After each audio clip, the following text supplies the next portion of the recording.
તો દોસ્તો હવે આપસોને વાત કરીએ તો અમદાવાદની અંદર ભારે વરસાદ છે તે વરસતા લોકોને ભારે હાલાકીનો સામનો કરવો પડી રહ્યો છે।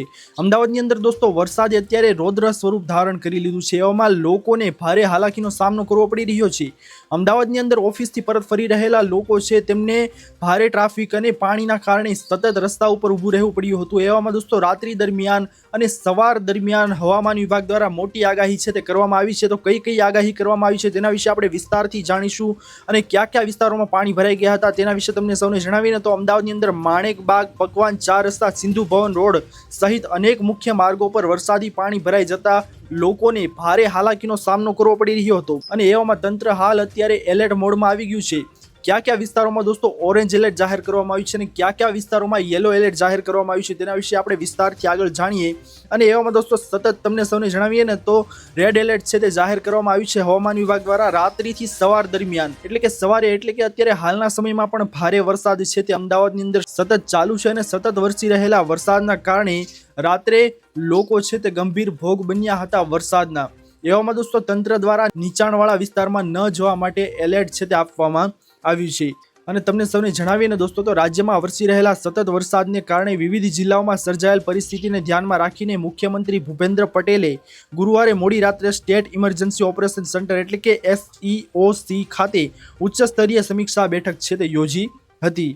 અને એવામાં બેઠક દરમિયાન તેમણે રાજ્યના વિવિધ જિલ્લાઓમાં વરસાદની સ્થિતિ, બચાવની કામગીરી અને આગામી હવામાનની આગાહી અંગે વિગતવાર સમીક્ષા પણ કરી હતી। દોસ્તો મુખ્યમંત્રી ભૂપેન્દ્ર પટેલ દ્વારા જે આ વરસાદ વરસી રહ્યો છે અને તેઓમાં જે હાઈ એલર્ટ મોડ ઉપર જે કામગીરી કરવાની છે તેના માટે ગુરુવારે મોડી રાત્રે આ ફેસલો લઈ અને સ્ટેટ ઇમરજન્સી ઓપરેશન સેન્ટર ખાતે ઉચ્ચ સ્તરીય બેઠક છે તે યોજી હતી અને એવામાં કઈ કઈ કામગીરી કરવી આ હાઈ એલર્ટ મોડ માટે તેના વિશે સમીક્ષા પણ કરી હતી। મુખ્યમંત્રીએ હવામાન વિભાગના અધિકારીઓ તેમજ અસરગ્રસ્ત જિલ્લાઓના કલેક્ટરો પાસેથી વરસાદની સ્થિતિ અંગે માહિતી મેળવી હતી અને હવામાન વિભાગે આગામી કલાકોમાં સમગ્ર રાજ્યમાં વ્યાપક વરસાદની સંભાવના વ્યક્ત કરી હતી। મુખ્યમંત્રીએ ખાસ કરીને દોસ્તો દક્ષિણ ગુજરાતમાં સાંજે 6 થી 8 વાગ્યા દરમિયાન પડેલા વરસાદને ઉપરાંત અમદાવાદમાં ધોળકા, ખેડાના મહેમદાવાદ અને મહેસાણા જિલ્લામાં થયેલ વરસાદ અંગે પણ ઝીણવટભરી વિગત છે તે મેળવી હતી। સાથે દોસ્તો મુખ્યમંત્રી ભૂપેન્દ્ર પટેલે અધિકારીઓને સૂચના આપી હતી કે રાત્રિ દરમિયાન વરસાદ ચાલુ રહે તો સમગ્ર વહીવટી તંત્ર હાઈ એલર્ટ પર રહી પરિસ્થિતિ પર સતત નજર રાખે અને કોઈ પણ અપાત સ્થિતિમાં તાત્કાલિક કાર્યવાહી છે તે કરે। અને સાથે તેમણે જણાવ્યું કે સ્ટેટ ઇમરજન્સી ઓપરેશન સેન્ટર દ્વારા તમામ જિલ્લાઓ સાથે હોટલાઇન મારફતે સતત સંપર્ક જાળવી રાખવા અપીલ છે તે કરવામાં આવી હતી। અને બેઠકમાં જણાવવામાં આવ્યું હતું દોસ્તો કે કેન્દ્ર સરકાર તરફથી મોકલાયેલી NDRFની 4 ટીમો દક્ષિણ ગુજરાત પહોંચી ગઈ છે, જેમાંથી 2 ટીમ વલસાડ, 1 ટીમ નવસારી ખાતે તૈનાત કરવામાં આવી છે, જ્યારે 1 ટીમ સુરતના સ્ટેન્ડ બાય રાખવામાં આવી છે। આ તમામ ટીમો બચાવ અને રાહત માટે જરૂરી બોટ તથા સાધનો સાથે જિલ્લા તંત્રને મદદ કરી રહી છે। તમને સૌને જણાવીને દોસ્તો તો ઉપરાંત સાવચેતીમાં ભાગરૂપે સૌરાષ્ટ્રના જિલ્લાઓમાં પણ NDRF અને SDRF છે તેની ટીમો તૈનાત કરવામાં આવી છે। સાથે દોસ્તો રાજ્ય સરકારના જણાવ્યા અનુસાર ગુરુવારે દિવસ દરમિયાન દક્ષિણ ગુજરાતમાં કુલ 352 લોકોનું સુરક્ષિત રેસ્ક્યુ છે તે કરવામાં આવ્યું હતું આ ટીમો દ્વારા। અને જ્યારે નવસારી અને વલસાડ જિલ્લામાં 22,000થી વધુ લોકોને સલામત સ્થળે સ્થળાંતર કરવામાં આવ્યા છે।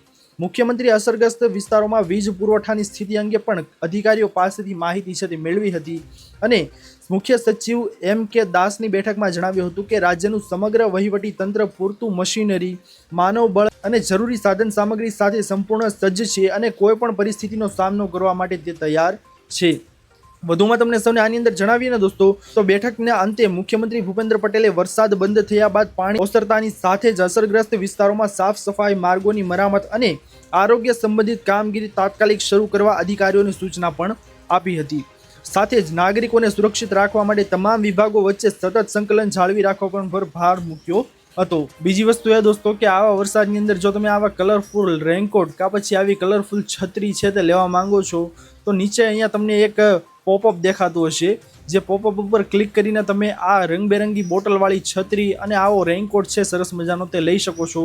તે રેનકોટ કે છત્રી તમે લેશો ને તો અમને પણ મદદ મળી જશે, જેથી કરીને તમારે લેવી હોય તો અહીંયા નીચે ક્લિક કરી અને તમે આ છત્રી અને રેનકોટ છે તેને ખરીદી શકો છો। સરસ મજાના છે, બોટલવાળી છત્રી છે, સરસ મજાના કલરફુલ રેનકોટ છે તો તમે ખરીદવા માંગતા હોય તો જરૂર ખરીદી શકો છો।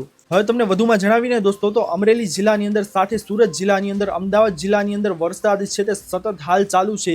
એવામાં લોકોને ઘરની બહાર ન નીકળવા પર પણ ભાર મૂકવામાં આવ્યો છે। સાથે દોસ્તો યેલો એલર્ટ છે તે અહીંયા આપવામાં આવ્યા છે। દોસ્તો અમદાવાદ જિલ્લાની અંદર સતત વરસી રહેલા વરસાદને કારણે સરકાર છે તે એક્શન મોડમાં આવી છે, જેથી કરીને કોઈ પણ કામ વગર ઘરની બહાર ન નીકળવું અને જે દરિયાકાંઠો છે તેના વિસ્તારોમાં માછીમારોને દરિયો ન ખેડવાની સૂચના પણ આપવામાં આવી છે, જેથી કરીને હાલ સતત વરસી રહેલા વરસાદ વચ્ચે તંત્ર છે તે એલર્ટ મોડમાં આવી ગયું છે। બીજી તરફ દોસ્તો તમને સૌને વાત કરીએ ને તો સુરત જિલ્લાની અંદર જે પોદાર આર્કેડ છે તેની વિશે તો તમને સૌને ખબર જ હશે કે હાલ ગઈ વખતે જે વરસાદ વરસ્યો હતો જેના કારણે પોદાર આર્કેડ છે તેમાં આખું પાણીની અંદર દુકાનો છે તે ગરકાવ થઈ હતી। એવામાં દોસ્તો સતત બીજી વખત આવી રીતનો વરસાદ પડી રહ્યો છે, જેના કારણે તે લોકોને પણ ભારે હાલાકીનો સામનો ફરીવાર કરવો પડી રહ્યો છે। વધુમાં તમને સૌને જણાવીને દોસ્તો તો ઠેર ઠેર પાણી ભરાવાના કારણે સુરતથી જે અનેક વિસ્તારોમાં જતી બસો છે તે બસોની કામગીરી હાલ બંધ છે અને લોકોને ભારે હાલાકીનો સામનો છે તે કરવો પડી રહ્યો છે। અને જે સુરતની અંદર નીચાણવાળા વિસ્તારો છે તેની અંદર લોકો જે કોઈ પણ રહે છે તેમને પણ ભારે મુશ્કેલી છે તે હાલ પડી રહી છે। કાચા મકાન ધરાવતા લોકોને પાણી છે તે ઘરની અંદર ઘૂસી ગયા હતા અને લોકોને ભારે હાલાકીનો સામનો છે તે હાલ કરવો પડી રહ્યો છે। અત્યારે સતત હું જ્યાં રહું છું તે જગ્યાએ તમે જોશો ને તો અહીંયા પણ દોસ્તો મારા ઘરની પાછળ નદી છે। તમને સૌને એક નજારો દેખાડી દઉં તો સતત અત્યારે વરસાદ છે તે વરસી રહ્યો છે। તો અહીંયા તમે નજારો જોઈ શકતા હશો કે આ પાણી છે તેની નદી આખી ભરાઈ ગઈ છે। વરસાદ સતત અત્યારે શરૂ છે, જેના કારણે લોકો છે તે ઘરની બહાર અત્યારે નીકળવા તૈયાર નથી, કારણ કે ભારે વરસાદના કારણે લોકોને કામે જવામાં પણ મુશ્કેલી પડે છે। અહીંયા તમે જોઈ શકો છો દોસ્તો, તમને સૌને આ જે નદીની અંદર પૂર દેખાડી રહ્યો છું દોસ્તો તે સતત અત્યારે વધી રહ્યું છે અને વરસાદ છે તે અત્યારે હાલ સતત વરસી રહ્યો છે। તમે બધા જોઈ શકતા હશો સતત અત્યારે વરસાદ છે તે શરૂ જ છે અને આ ફક્ત દોસ્તો અમારે ત્યાં નહીં પરંતુ ઠેર ઠેર વરસાદ છે તે પાણી ભરાયા છે અને વરસાદ હાલ શરૂ જ છે। અહીંયા તમે દોસ્તો નદી છે તેમાં પૂર જોઈ શકતા હશો, જેથી કરીને જે લોકો અત્યારે જે સ્થાને છે ત્યાં સુરક્ષિત અને સાવચેતી રાખે અને ઊંચાઈવાળા વિસ્તારોમાં સતત રહે, નીચાણવાળા વિસ્તારોમાં જવાની જરૂર નથી, કારણ કે ત્યાં વરસાદી પાણી છે તે ઝડપથી ભરાય છે। જેથી કરીને જ્યાં છો ત્યાં સાવચેત રહો, સાવધાન રહો। આશા કરું છું દોસ્તો કે આપ સૌને આજની આ મહત્વની માહિતી છે તે પસંદ આવી હશે। જો પસંદ આવી હોય દોસ્તો તો વિડીયોને લાઇક કરવાનું ભૂલતા નહીં। ચેનલ પર નવા આવ્યા હો તો અમારી યુટ્યુબ ચેનલ ગરવી ગુજરાત ન્યૂઝને સબસ્ક્રાઇબ કરી અને બાજુમાં આપેલા બેલ આઇકન પણ પ્રેસ કરી દેજો, જેના લીધે આવી જ મહત્વની માહિતી આપ સૌને આ ચેનલના માધ્યમથી મળતી રહે। મળીએ દોસ્તો હવે પછીના વિડીયોમાં, ત્યાર સુધી જય હિન્દ, વંદે માતરમ।